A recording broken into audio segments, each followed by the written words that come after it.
हम लोग अभी देखते हैं कि 225 के बाद जो आज हम लोग पढ़ेंगे, 225 के बाद 226 से जो आगे सेक्शंस हैं, ठीक है, इसमें 2-3 बातें बताई गई हैं कि एजेंट की अथॉरिटी क्या होगी, उसके रिलेशन क्या होंगे थर्ड पार्टीज से जब वो कॉन्ट्रैक्ट करेगा।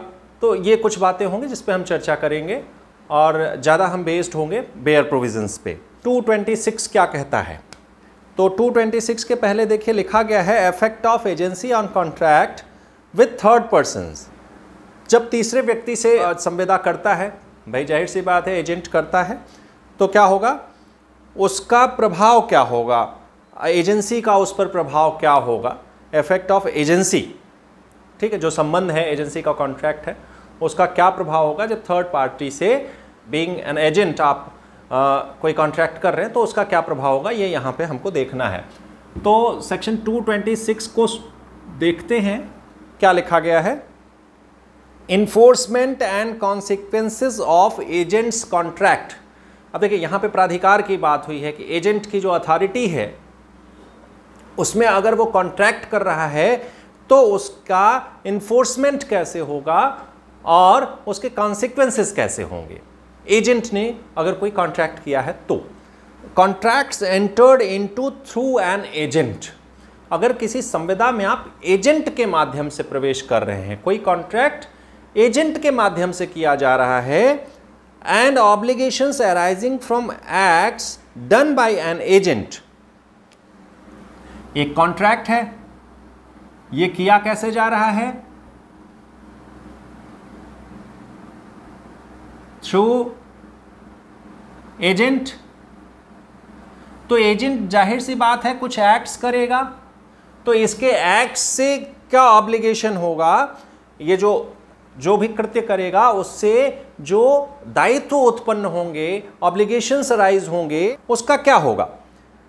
From acts done by an agent may be enforced in the same manner and will have the same legal consequences as if the contract had been entered into the acts done by the principal in person। Agent कुछ act करेगा तो act के consequences होंगे, भाई act का कुछ परिणाम होगा, तो एक्ट के परिणाम की जब बात करते हैं तो कॉन्सिक्वेंसेस से कौन लायबल होगा, लायबल होगा प्रिंसिपल। एजेंट के एक्ट के कॉन्सिक्वेंसेस से लायबल होगा प्रिंसिपल। ध्यान रखिएगा, प्रिंसिपल जिसने ये थ्रू एजेंट, यहां पे थ्रू वाली बात आई ना, तो प्रिंसिपल थ्रू एजेंट इसमें इन्वॉल्व हो रहा है। तो कहा गया है मे बी इन्फोर्स्ड, तो जो भी एक्ट करेगा या जो कॉन्ट्रैक्ट किया जाएगा, ये जो कॉन्ट्रैक्ट किया जाएगा इसके इन्फोर्समेंट की बात आ रही है। क्या हो रहा है, an obligation arising from the acts done by agent may be enforced in the same manner and will have the same legal effect. कैसे इन्फोर्स कराया जाएगा, ये कॉन्ट्रैक्ट से जो कॉन्सिक्वेंसेस रेज होंगे, भाई कॉन्ट्रैक्ट को ही तो हम इन्फोर्स करा रहे हैं, जो कॉन्सिक्वेंसेस होंगे वो उनका इन्फोर्समेंट होगा, तो इन्फोर्स कराए जाएंगे इन द सेम मैनर, पहले तो उसी तरीके से कराए जाएंगे और उसी प्रभाव के साथ, in same manner and will have same legal consequences.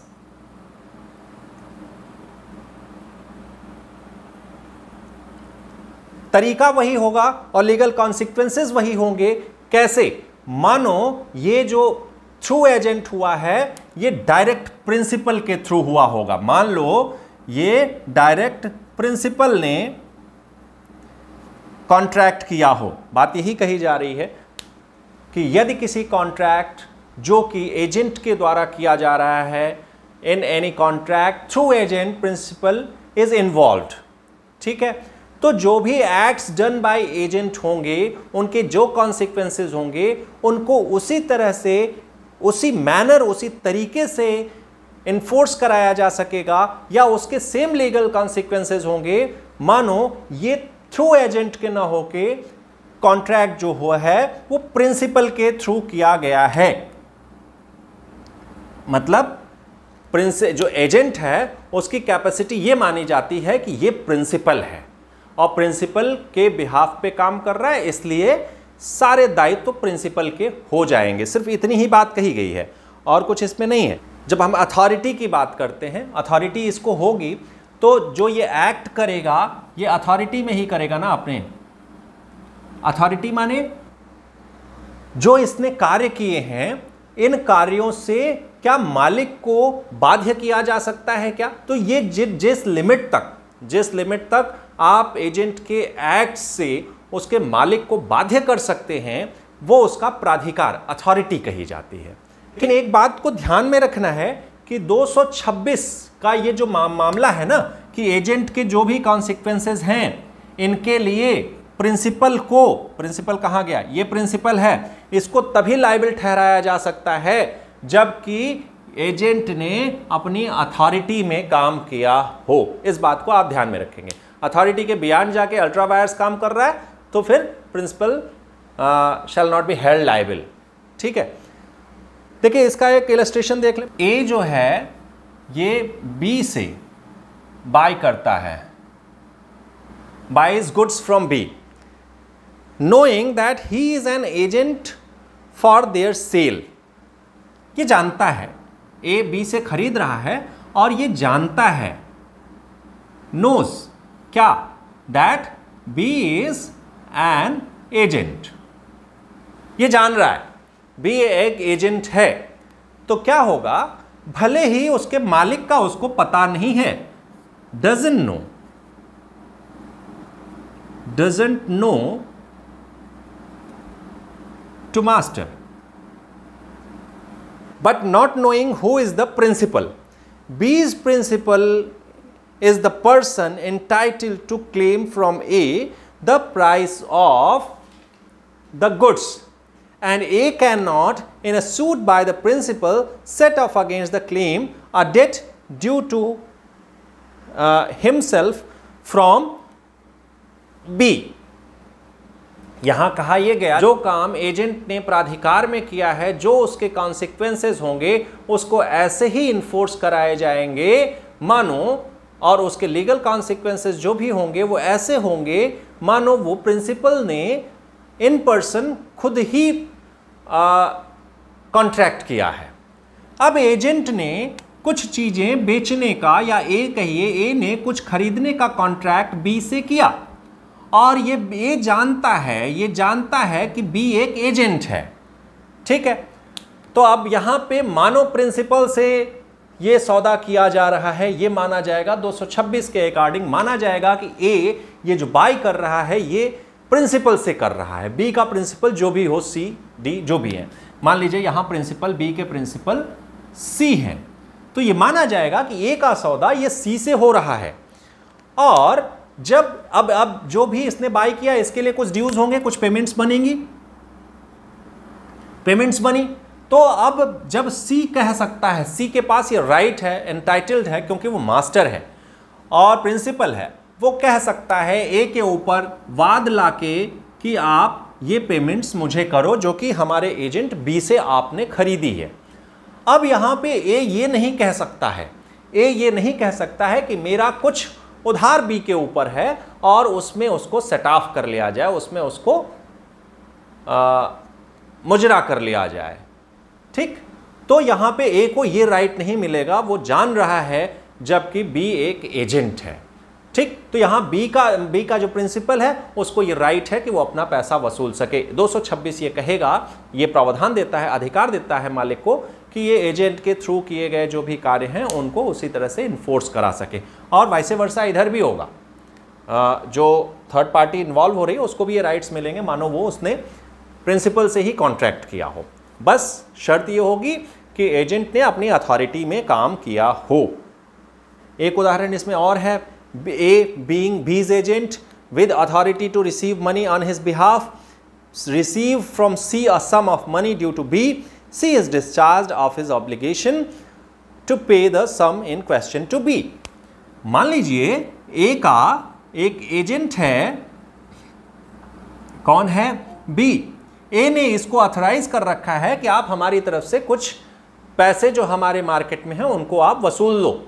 अब वसूलने के बाद आपको क्या करना है, एक सी आदमी होता है, इसका कुछ पैसा है, इसने बी को पेमेंट कर दिया, ए का पैसा सी को पेमेंट कर दिया, तो यहां ये मान लिया जाएगा कि सी अपने लायबिलिटी से डिस्चार्ज हो गया है, क्योंकि जो एजेंट के द्वारा कार्य किया जा रहा है वो मालिक का कार्य माना जाएगा। ठीक, अगर इसने एजेंट को ये ट्रांजैक्ट कर दिया है तो सी अपना फ्री हो जाएगा और उसके ऊपर कोई लायबिलिटी अब नहीं रहेगी। तो आइए हम 227 देखते हैं। 226 के बाद 227 पे हम आते हैं। 227 क्या कह रहा है, principal how far bound when agent exceeds authority. अभी 226 में हमने बात करी विद इन अथॉरिटी काम करेगा तभी प्रिंसिपल उसके लिए बाध्य होगा। अब ये कहता है कि अगर एजेंट अपनी अथॉरिटी को क्रॉस कर जाए, if agent exceeds the authority, अगर अपना प्राधिकार उसका जो है उसको पार कर जाए, तब फिर प्रिंसिपल को किस सीमा तक बाध्य रख सकते हैं? क्या पूरे के लिए उसको हम कह देंगे कि प्रिंसिपल डिस्चार्ज है, प्रिंसिपल की कोई लायबिलिटी नहीं बन रही, या कहीं कुछ उसमें रास्ता निकल सकता है कि up to some extent principal को लायबल हेल्ड किया जाए और कुछ चीज़ों के लिए एजेंट को लायबल ठहराया जाए। When an agent does more than he is authorised, अगर उसने कुछ ज़्यादा काम किया जितने के लिए वो अथराइज है उससे ज़्यादा अगर उसने काम कर दिया तो क्या होगा? And when the part of what he does, मान लीजिए उसने ये एक काम किया और इसका इतना पार्ट, अभी दोनों को देखते हैं, ये अथराइज्ड वाला हो गया और ये अनअथराइज्ड वाला पार्ट हो गया। When an agent does more than he is authorised to do and when the part of what he does which is within his authority can be separated from the part which is beyond his authority, so much only of what he does as is within his authority is binding as between him and his principal। इसका मतलब ये हो रहा है कि अगर कोई agent है वो एक काम कर रहा है और उसमें कुछ पार्ट, पूरे का कुछ पार्ट अथराइज्ड है, कुछ पार्ट को ऐसे अलग किया जा सकता है, मान लो ये वाला काम इतना अथराइज किया गया था और जो एक बाकी काम किया गया it was not authorised to do by agent. अगर ये सेपरेशन उसमें हो सके, जो भी उसने कार्य किया है उसमें अगर ये सेपरेशन हो सके कि एक पूरे वर्क में एक पार्ट जो अथराइज्ड है और अनअथराइज्ड है दोनों को अलग अलग किया जा सके, तो मालिक को, प्रिंसिपल की यहां बात हो रही है, principal how far he is bound, principal how far bound. तो अगर ये सेपरेशन हो गया ना तो ये वाला जो पार्ट अथराइज्ड वाला होगा इसके लिए प्रिंसिपल बाउंड होगा। ये मान लिया जाएगा कि प्रिंसिपल के दिए गए अथॉरिटी के तहत काम किया गया है और इसके जो भी लीगल कॉन्सिक्वेंसेस होंगे, जिस भी मैनर से इसको इन्फोर्स कराया जाना होगा वो प्रिंसिपल के द्वारा कराया जा सकेगा। इट मींस प्रिंसिपल की लायबिलिटी इतने पार्ट के लिए रेज होगी और जो अनअथराइज्ड है उसके लिए नहीं। ये बात आपको ध्यान में रखनी है। अगर पूरे किए गए कार्य में से अथराइज्ड और अनअथराइज्ड एक्ट्स को अलग अलग किया जा सकेगा तो अथराइज्ड पार्ट के लिए इतना काम अथराइज्ड माना जा सकता है कि इसने अथराइजेशन के तहत किया है एजेंट ने, तो उसके लिए मालिक बाध्य होगा। अब जैसे इसमें जो इलस्ट्रेशन दिया है ध्यान दीजिएगा, A being owner of a ship and cargo, A एक मालिक हैं, ही इज प्रिंसिपल। प्रिंसिपल किस चीज के?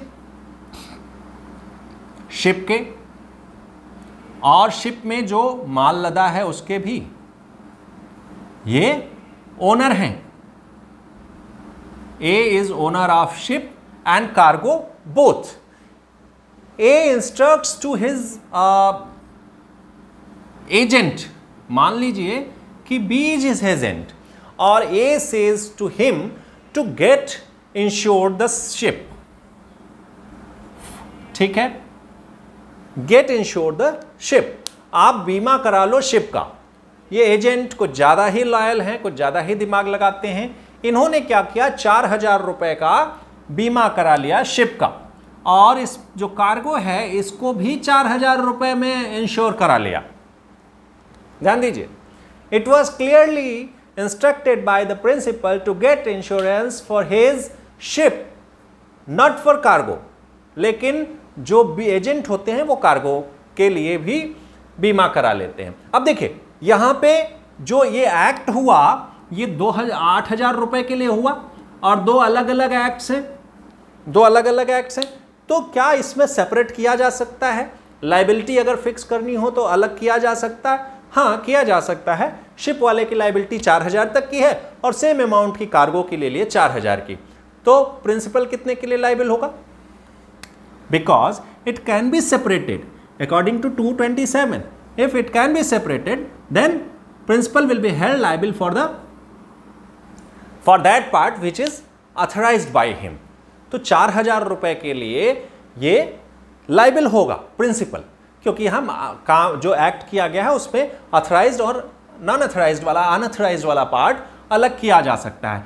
228 एजेंट एक्सीड्स हिज, देखिए 228 में भी कहा है, 228 में if agent exceeds his authority, तो 227 में भी हमने वही पढ़ा। आप कहेंगे 228 में भी क्यों वही? हाँ ठीक है, पढ़ते हैं कि 227 में क्या था कि वहाँ पे एक्ट्स जो किए गए थे एजेंट के द्वारा, they can be separated in parts that one part is authorised and another is unauthorised, तो वहाँ पे सेपरेट किया जा सकता था। 228 कहता है कि अगर सेपरेट न किया जा सके तो क्या होगा। 228 में अगर एजेंट अपनी अथॉरिटी को एक्सीड कर रहा है और ऐसी अथॉरिटी में जो एक्ट किया गया है वो अनअथराइज्ड है, भाई एक्सीड कर गया तो अनअथराइज्ड हो गया, क्या वो अगर उसको अलग नहीं किया जा सकता अथॉराइज्ड एक्ट और अनअथराइज्ड एक्ट की कैटेगरी में, तो क्या कॉन्सिक्वेंसेस होंगे उनको हमें देखना है। तो 228 कहता है प्रिंसिपल नॉट बाउंड, अगर ऐसा कुछ हो गया which is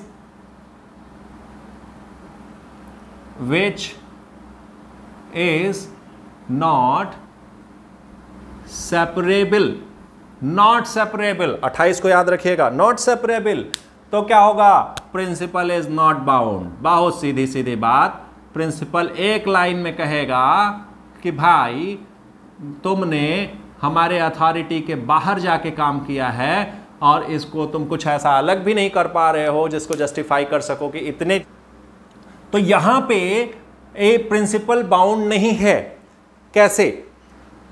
where an agent does more than he is authorized to do and what he does beyond the scope of his authority cannot be separated from what is within it, the principal is not bound to recognize the transaction।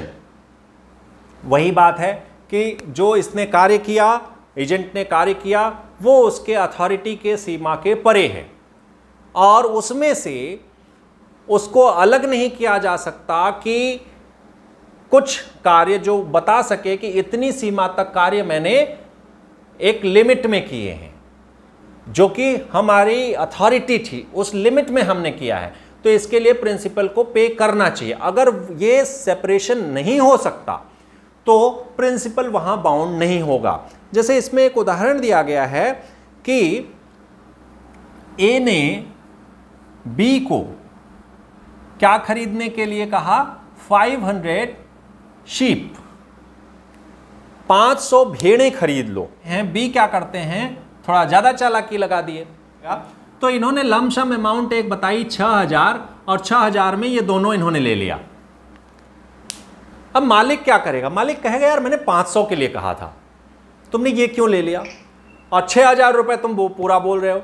अब 6,000 को हम divide कैसे करें? अगर मान लो हमें केवल 500, यहां देखिए सेपरेबल की बात आ रही है, 500 शीप्स की जो बात है उसमें हम कैसे इस 6000 में अमाउंट निकालें कि 500 की क्या अमाउंट रही होगी, क्योंकि आपने लमसम अमाउंट पे करके खरीद लिया है। अब इसमें separation, division of this amount can not be done.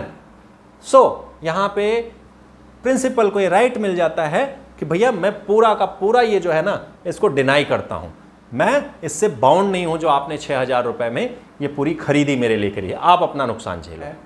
तो 188 क्या कह रहा है? Extent of agents authority, extent of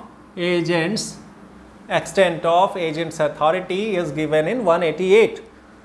An agent having an authority to do an act has authority to do every lawful thing which is necessary in order to do such act। अगर एक कार्य करने के लिए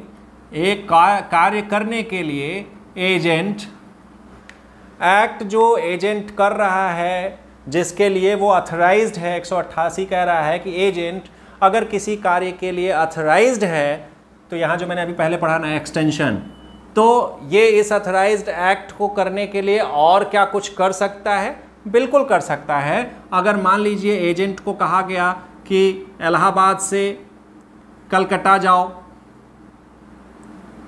ठीक है, कलकत्ता जाओ और वहाँ हमारे लिए कुछ जो एक कॉन्ट्रैक्ट करना है थर्ड पार्टी से उसको करो, तो ये कलकत्ता जाने में इनको केवल कॉन्ट्रैक्ट करने के लिए अथराइज किया गया है। अब इसलिए अथराइज थोड़ा ही किया गया है कि तुम्हें रेलवे स्टेशन जाना होगा या इस चीज़ से जाना होगा, टिकट लेना होगा, WT मत चले जाना, मतलब इन सब चीज़ों को नहीं कहा गया होगा। लेकिन वो सारे, या फिर मार्केट में वहाँ जाएगा, मार्केट में वहाँ रेट लेगा कॉन्ट्रैक्ट करने के लिए कि हमको किस रेट में करना है, क्या करना है, मतलब अगर उसको एक प्राधिकार दिया गया है कि कोई काम संपादित करो, तो उस काम से संबंधित जो भी कार्य होंगे छोटे मोटे, वो उन सबको कर सकेगा। ये एक्सटेंशन है, इसकी अथॉरिटी का एक्सटेंशन है। कहा जा रहा है कि an agent having an authority to do an act, agent को एक एक्ट करने के लिए अथॉरिटी है, has authority to do every lawful thing. ध्यान देना है, अगर ये अथॉरिटी है तो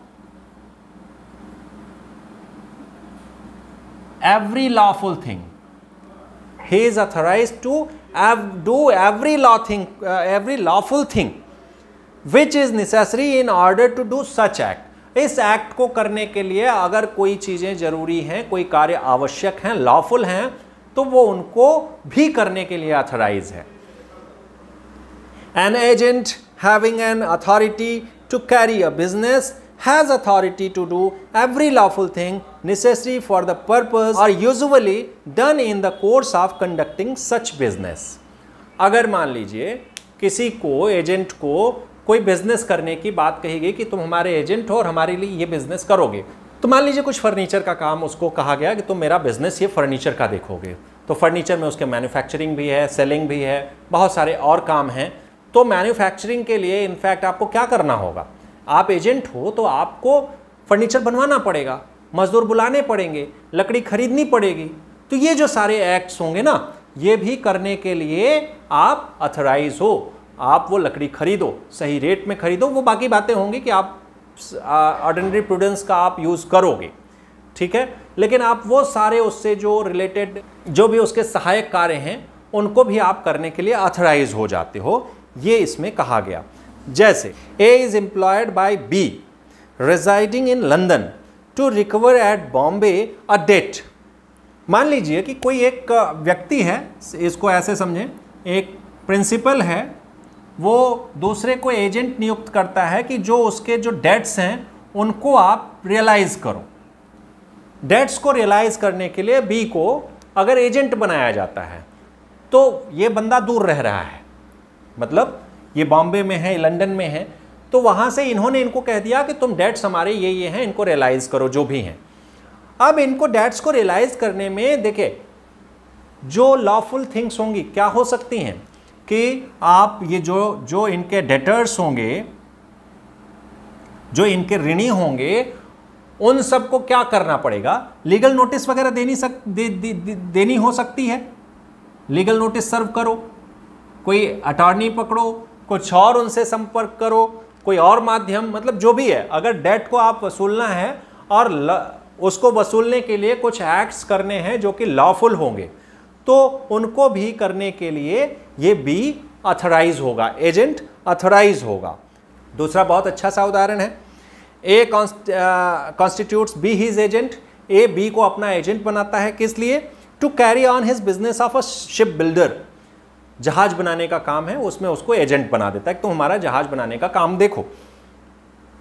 अब बी को क्या क्या राइट्स हो जाएंगे? जहाज बनाने के लिए लकड़ी वकड़ी की जरूरत पड़ेगी ना, तो लकड़ी वकड़ी वो सब खरीद सकता है, ये उसकी अथॉरिटी होगी एजेंट की, यही कहा जा रहा है।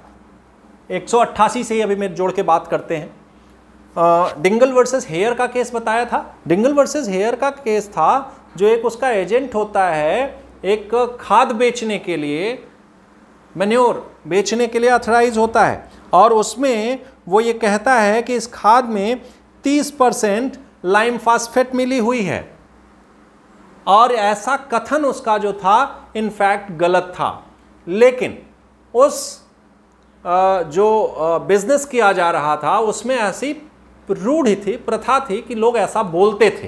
तो अगर कुछ रूढ़ियाँ या प्रथाएं ऐसी हैं जिनमें कुछ ऐसी बात की जा रही है जो उसके अथॉरिटी के बाहर है, डिंगल वर्सेस हेयर के मामले में उसको ऐसा नहीं बोलना चाहिए था, लेकिन वहाँ की रूढ़ी है, प्रथा है, वो बोल गया।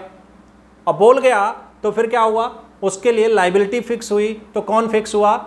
लाइबिलिटी किस पे इम्पोज की गई? प्रिंसिपल पे, ठीक, क्योंकि रूढ़ी या प्रथा के अनुसार काम किया था।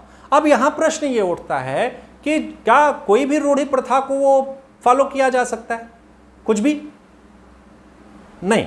एक यहाँ पे एक्सटेंशन जो है इस पे थोड़ा सा रेस्ट्रिक्शन लगाया जाना चाहिए। तो एक कोई ऐसा कार्य है कि जो रूढ़ी या प्रथा है वो इल्लीगल ना हो, इल्लीगल ना हो, ठीक है, इल्लीगल नहीं होना चाहिए, और रीति का अवैध होना ये एक लीगल क्वेश्चन होगा, उस पर जाके कोर्ट डिसाइड करेगी। तो ये बात एक होती है। लेकिन अगर कहीं कुछ ऐसी प्रथा हो जो, एक उदाहरण लीजिए फिर समझ में आएगा। रॉबिन्सन वर्सेस मॉलेट का एक केस होता है कि एक प्रिंसिपल होता है, वो अपने एजेंट को 50 टन क्या चर्बी, फैट, वो खरीदने की एक ऑर्डर देता है कि भाई मेरे लिए तुम ये खरीद लो। प्रिंसिपल ने ऑर्डर दिया एजेंट को कि 50 टन ये आप खरीद लो हमारे लिए। अब एजेंट क्या कर रहा है? इस एजेंट के पास अपने पास इसने स्टोर किया हुआ है, और यही चीज़ 50 टन इनको सप्लाई कर देता है, और ये उस व्यापार की प्रथा है, रूढ़ी है कि एजेंट अगर अपने पास रखा है माल तो उसकी सप्लाई कर सकता है।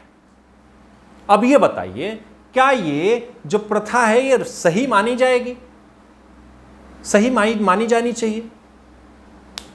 तो हाउस ऑफ लॉर्ड्स ने कहा कि ये जो रूढ़ी है ना, ये अनुचित है। क्यों अनुचित क्यों है? क्योंकि अब देखिए यहां पे अगर ऐसा होता रहे तो ये जो एजेंट है, ये एजेंट ना होकर क्या हो जाएगा? होलसेल सप्लायर हो जाएगा कि नहीं हो जाएगा? भाई हम स्टोर करके रखे हैं, आप हमें ऑर्डर कर रहे हो, हम एजेंट हैं, हम आपको सप्लाई दे रहे हैं। तो और होलसेल सप्लायर हो जाना अपराध नहीं है, होलसेल सप्लायर हो जाना अपराध नहीं है, आप ध्यान रखिएगा। यहां पे प्रॉब्लम क्या होगी? मैंने आपको एजेंट की ड्यूटी में एक बात बता रखी है कि एजेंट की ड्यूटी होगी अपने इंटरेस्ट्स और ड्यूटीज में जो कॉन्फ्लिक्ट रेज हो उसको रिमूव करना। बताया था मैंने, उदाहरण भी वहां बताया था कि कॉन्फ्लिक्ट कैसे ड्यूटीज और उसके इंटरेस्ट में कैसे रेज होगा। उसके पास कुछ माल है, या वो प्रिंसिपल का ही माल खरीद के खुद ओनर बन जाना चाह रहा है, तो वो क्या चाहेगा? कम से कम रेट दें। मालिक का क्या, उसकी ड्यूटी क्या है? इंटरेस्ट उसका ये होगा कि कम से कम पैसे उसको पे करने पड़े, और ड्यूटी क्या होगी? मालिक को ज़्यादा से ज़्यादा पैसे दिलवाए जाएं। दोनों में कॉन्फ्लिक्ट होगा ना। तो सेम थिंग अराइजेज हियर। अगर ये इसको ही सप्लाई करनी है तो ये सोचेगा कि हम अधिक से अधिक पैसा प्रिंसिपल से ले लें। और उसकी ड्यूटी क्या है? ड्यूटी ये है कि कम से कम महंगी चीज़ हम अपने प्रिंसिपल को प्रोवाइड करा सके, क्योंकि उसी का हमें कमीशन मिलेगा। तो ये जो एक यहाँ पे कॉन्सेप्ट है वो यहाँ से रेज होता है। ठीक है, ध्यान रखिएगा कि इसकी ड्यूटी होगी कि रूढ़ या प्रथाओं के अनुसार काम करे, लेकिन रूढ़ या प्रथा अवैध नहीं होनी चाहिए या इस नेचर की नहीं होनी चाहिए। ये हाउस ऑफ लॉर्ड्स ने डिसाइड किया था, ठीक, कि ये इस तरह की प्रथा जो है वो अनुचित होगी, अवैध होगी। के सीरियल में आप चलिए 189 में क्या कह रहा है? Agents authority in an emergency. अगर कोई आपातकाल आ जाता है तो एजेंट की क्या अथॉरिटी? भाई देखिए, हर चीज़ के लिए नहीं ना आपको अथराइज किया जा सकता कि भाई हाँ ऐसा हो जाए तो उसको ढक देना, बारिश होने लगे तो माल को ढक देना, या कुछ माल खराब होने की स्थिति हो तो क्या करना। बहुत सारी चीज़ें नहीं दी गई होती आपको अथॉरिटी के रूप में, फिर आपको वहाँ अपना ऑर्डिनरी प्रूडेंस वाला मामला अप्लाई करना होता है। तो 189 में कहा गया an agent has authority in an emergency. उसके पास ये 189 उसको अथॉरिटी दे देता है किस चीज़ का? To do all such acts for the purpose of protecting his principal from loss as would be done by a person of ordinary prudence in his own case under similar circumstances। ordinary prudence बहुत बड़ा मामला है। ordinary prudence आप नहीं लगाएंगे, पूरा law लगा देंगे ना, तो आप पे लाइबिलिटी इंपोज की जा सकेगी हमेशा। ऐसे मामलों में अगर कोई मान लीजिए आपातकाल आ गया, इमरजेंसी आ गया, तो इसके पास क्या राइट है? एजेंट्स को यह अथॉरिटी मिली होती है कि वो ऐसा कोई भी कार्य करें, किस लिए? अपने प्रिंसिपल को लॉस से बचाने के लिए। To do all such acts for the purpose of protecting his principal. To protect his principal he has the authority to do all such acts. ठीक है, कैसे एक्ट्स? जैसा कि एक ऑर्डिनरी प्रूडेंस का आदमी, सामान्य बुद्धि का आदमी उन्हीं परिस्थितियों में अपने मामले में करता। ठीक है, तो 189 ये प्रावधान करता है कि अथॉरिटी इन एन इमरजेंसी, कि वो ऐसे सारे काम करे जिससे उसके प्रिंसिपल को लॉस से बचाया जा सके, और वो सारे एक्ट्स कुछ स्पेशल नहीं होंगे, ऐसे होंगे जैसा कि अगर एक सामान्य आदमी उन परिस्थितियों में होता तो अपने को लॉस से बचाने के लिए करता। ठीक है, तो इतनी चीज़ें हमने आज पढ़ ली हैं।